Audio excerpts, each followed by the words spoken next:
All right, members of the public, staff, and members of council, and I call this meeting to order, being a committee of the whole meeting dated Monday, March 5th, 2018. Adoption of the agenda. It's moved by Councillor Kersey that the agenda for the March 5th, 2018 regular committee meeting of the whole be adopted as circulated. Any changes or additions? Hearing none. All in favor?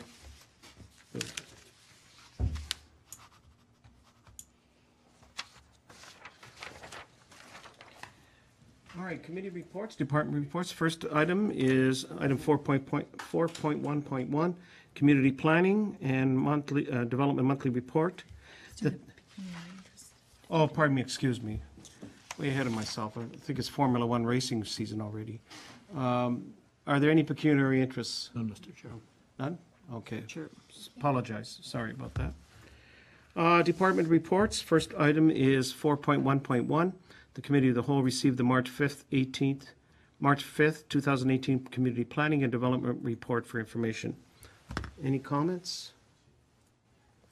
Questions? Hearing none. All in favor? Perfect.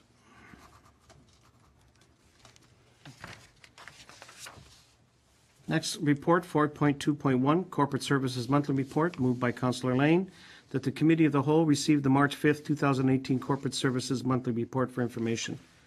Comments or questions? Hearing none. All in favor?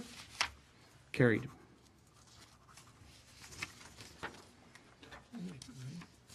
Four point 3.1, moved by Councillor Durley, and that is the Fire and Bylaw Services Monthly Report, dated March 5th, 2018, that the Committee of the Whole received the March 5th, 2018 Fire and Bylaw Services Monthly Report for information.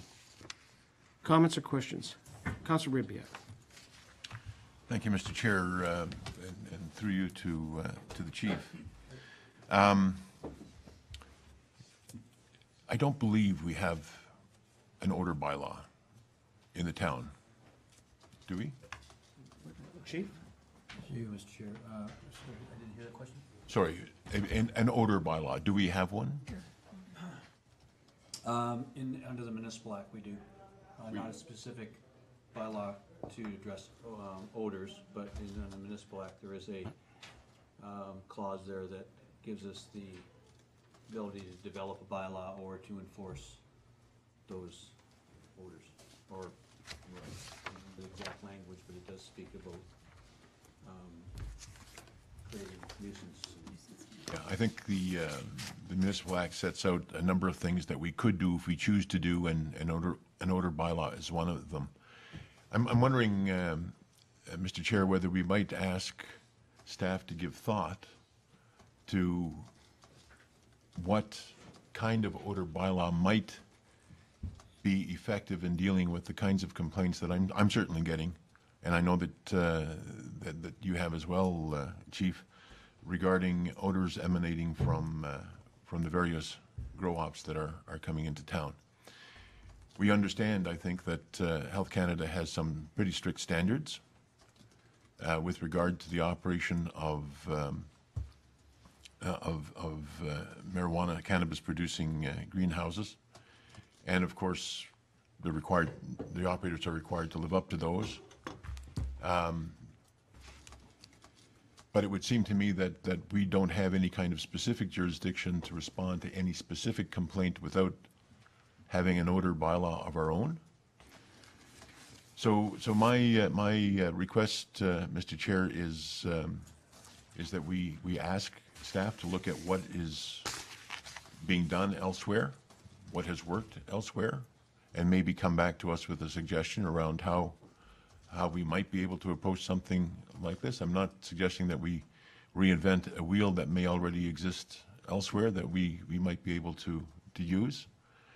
But if we could devote a little bit of time to doing that and coming back with a suggestion, then maybe that's something that we can consider. Yeah, Chief?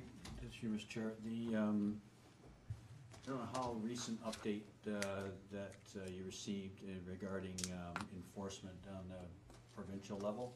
Mm-hmm. So you received that there is an actual office that's specifically open just to deal with cannabis commercial cannabis. The advantage or the good part about the provincial arm of this office is they actually have authority. They can actually shut these places down. I can very easily write a bylaw, and I'm not trying to sway to other ways, but the unfortunate part is if we do write something along those lines, we can lay orders on that property. The process of laying orders and going through the litigation of it, it would take months, if not years, to go through the process. It will cost us tens of thousands of dollars for that, and we might not get to where we want to go. Because it just doesn't give us doesn't give us anything other than laying orders and processing that litigation. We're hoping, working through with this provincial office, and we've talked to them, and they're having people come down, is that they're going to be able to clear a lot of this up and force these people to have the proper equipment. Because we have some other operations in town operating that don't emit any odors that we know of, that we don't receive any complaints. And from what we understand, this operation is lacking some of that equipment. So this provincial arm will be able to force that installation of the proper equipment. Councilor Biek, thank you, Yeah, Chief. so what I'm hearing through you, Mr. Chair, is that your advice is that the authority that exists currently at other levels would be much more effective than anything that we can do locally? Is that what I'm hearing? Chief? Mr. Chair, yes, that's the way I size it up at this current moment. I think if we were to give it a little bit of time, a couple of months, and let us run with this provincial and work with that office closely and see how effective they will be, because they tell us they will be. Maybe in a couple of months, if we can withstand. And in the office, we haven't been receiving a lot of complaints. It seems to be going right down. I'm having an officer go to that site every day and to record whether we smell an odor or not, and it's pretty intermittent at this point. It seems to be more prevalent on weekends than it is Monday to Friday. So, don't know, there's a trend there, but we are monitoring on a daily basis, and we are encouraging anybody that's complaining to follow the right format. And hopefully this provincial office will be able to put some pressure on these people. So if I may, Mr. Mayor, it sounds like there are three things. Number one, do operators have the equipment and have the knowledge and experience to operate that equipment such that there are no odors being emitted? I guess that's one of the things that we're looking at. The second is provincial and I guess federal, because this is a Health Canada thing, isn't it? Health, through Mr. Chair, the Health Canada has downloaded the enforcement end of it, inspection and enforcement end of it, to the provincial government. And then in turn, they have established an office that specifically deals with nothing but commercial cannabis. So that second issue is that the province has the authority to deal with it. Have we seen them here yet, physically? Physically, no. We've talked to them a number of times. They are receiving complaints, and the complaints go via Health Canada. The complaint goes in Health Canada. They vet them. They look like they meet the criteria. Then they send it down to the provincial office. The woman that we've spoken to in those offices, she has been in the position for other operations, but nothing in Pelham to date. Is there an appointment? Is there a date? Is there something on the horizon that will bring them here? Nothing concrete at this point. It's more of a communication piece right now with our senior bylaw officer. And the third issue then is an odor bylaw if we choose to do one. And I'm hearing that the advice from staff is, from you specifically, is that it might be premature to do it. We want to see we want to see whether the other two issues are resolved, whether the operators are able to get their operations under control, and second, whether the province exercises its authority when things occur. Is that? Yes, what we're I hearing? agree. And then if I can further, not to throw our Director of Planning under the bus here, but maybe she'd like to speak more to the process of laying orders. If you don't have really the authority to do something concrete, you could end up just spinning your wheels and spending large amounts of money and not get anywhere. So I think maybe, Director, if you want to comment about it. Yes, Mr. Chair, through you. These types of bylaws can be very difficult to enforce because you often, seek compliance. So it's a lot of back and forth trying to get compliance, which takes time, takes a lot of energy. And if you lay a charge and you then proceed to the courts, if the courts are aware that the operator is trying to do something in terms of compliance, they hold off on proceeding until compliance is achieved. So it can become a very long and protracted process and quite difficult to deal with. So that's the challenge with enforcing these kinds of bylaws, is that the process involved is not a straightforward linear process in terms of you don't comply, therefore you have to cease operation. The town has no authority to put somebody out of business just because they don't comply with an odor matter. So, Mr. Chair, I'll finish this off. First, I know we've passed bylaws in the past to deal with issues. I can recall most recently, or more recently, a noise bylaw that we passed. We spent a considerable amount of time looking at what would be effective wording, and we passed it, and it seems to have been effective. I can recall in earlier days we had a long, difficult discussion around the whole issue of berms. We passed a bylaw. It was really specific, and it helped us deal with the issue. So it's not like we haven't seen bylaws not work here in the past. But I take the advice that I'm hearing, and what I'm going to suggest is that certainly all of us will be monitoring what's going on over the next few months, especially as it gets warmer and the opportunity for odors maybe gets better. Maybe we'll revisit the question of whether we need a noise bylaw to at least put a stake in the sand when these things happen for ourselves down the road. But I'm certainly interested in seeing what is going to happen in response to all the complaints that we have been getting. We have been getting quite a few. Thank you, Mr. Chair. Thank you. Anyone else? Councillor Lane. It's on a different subject though, but under the fire. Okay, just on the point of what Councillor Rybak too, that it'd be worthwhile, Chief, if perhaps we could get a much more précis of the kind of scope of the power of this provincial offices, so for the general public to understand, to know what these guys can and cannot do. Because I think one of the biggest things we ran into, and I know I'm in one of the areas where people didn't know, who do I call, what do I do, who could do what. So if in fact the province has taken on this responsibility, sort of just a general, if you want to call it, a concept précis of here's what they do, here's what they will be doing, and you'll keep us posted as you know, as always. Thank you. Councillor Lane, on another matter in the fire chief. Yes, thank you, Mr. Chair. For the fire chief, my question is involving the major fire they had in Port Colborne, the assistance that the town gave to Port Colborne, and my question simply is there a mechanism, or do we bother to recoup losses or charges or what have you when we go outside of the jurisdiction and help the other communities? Chief?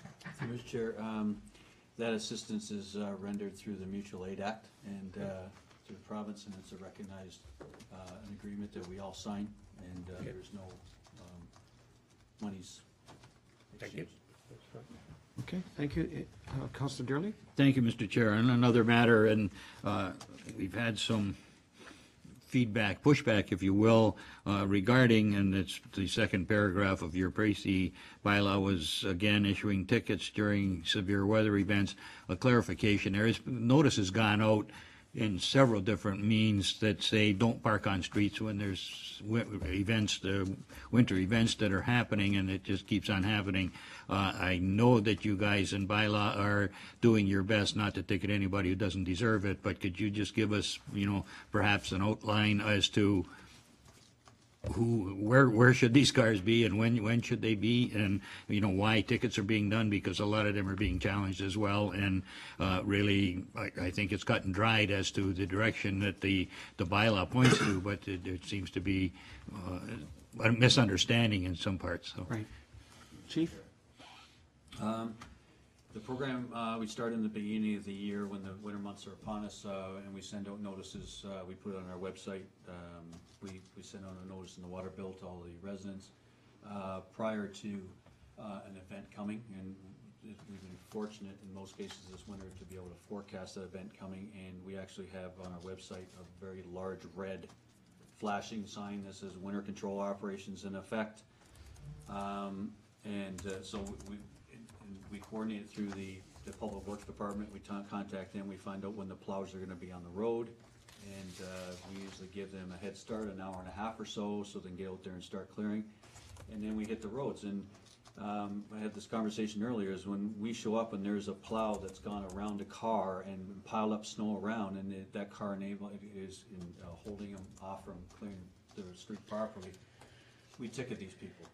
If a plow's gone through and the road is clear and the car parks there after the fact, we don't bother cars like that. It's the people that get in the way of the plows. And these plow operators, if you can think about trying to get something that's like 12 feet wide down like the street I live on, it's barely wide enough just for a plow. And if there's one car on the road, he has to stop and he has to phone or go knock on the guy's door. Or we have to do something to move these cars, and it's extremely frustrating for the operators, and it's cost, it's timely, there's just so many things associated with it. So as a whole, when we go out and we hit these areas, I think the winter program is working very well.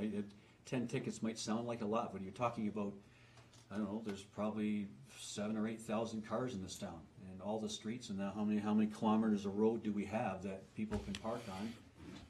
10 tickets to me is not a lot of tickets. Okay, Chief. Councilor Durley. Thank you. Through you, Mr. Chair, once again. I must commend Public Works and Bylaw for the great job you're doing in this regard. Again, 10 tickets is, as you say, not a lot, but the people have to understand why it's happening, and in fact, the whole idea is to keep the streets clean so that our people can do their jobs. And congratulations on your jobs. You're doing a fantastic job once again. The streets in Pelham are second to none in the region. Thank you. Thank you, Councilor Durley. Any other further questions or queries with respect to the fire and bylaw services? Hearing none. All in favor? Move on. Next is 4.5, Public Works, and moved by Councilor King that the Committee of the Whole receive the Public Works Report, Annual Drinking Water Summary Report for 2017 for information, and that the committee recommend the council approve the Annual Drinking Water Summary Report for 2017. Comments or questions? Hearing none, all in favor? Okay, item 4.5.2, the assumption of Chestnut Ridge Phase 1 subdivision. The Committee of Whole received the Public Works Report regarding the assumption of the Village of Chestnut Ridge Phase 1, and that the committee recommend to council that the town assume the municipal services in the Village of Chestnut Ridge Phase 1 subdivision and open the street within the subdivision as a public highway by law in accordance with the subdivision agreement executed between the town and Walker Community Development Corporation. This was moved by Councilor Ribbiak. Any comments or questions? Hearing none, all in favor?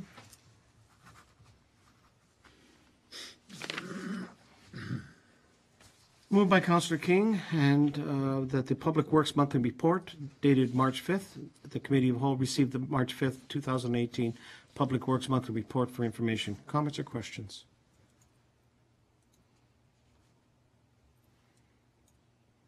Hearing none, all in favor? Carried. Moved by Councilor Kersey, item 4.6.1, that the Committee of the Whole receive the March 5th, 2018 Recreation, Culture, and Wellness Monthly Report for information.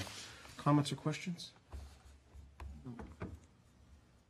No, I think as we heard from Councilor Kersey that the awards themselves speak for themselves, right? That's right. A lot of great work. All right, all in favor? And finally, the 4.7.1, the Clerk's Department's monthly report. The Committee of the Whole received the March 5th, 2018 Clerk's Department monthly report for information, comments, or questions. Hearing none, all in favor? Carried.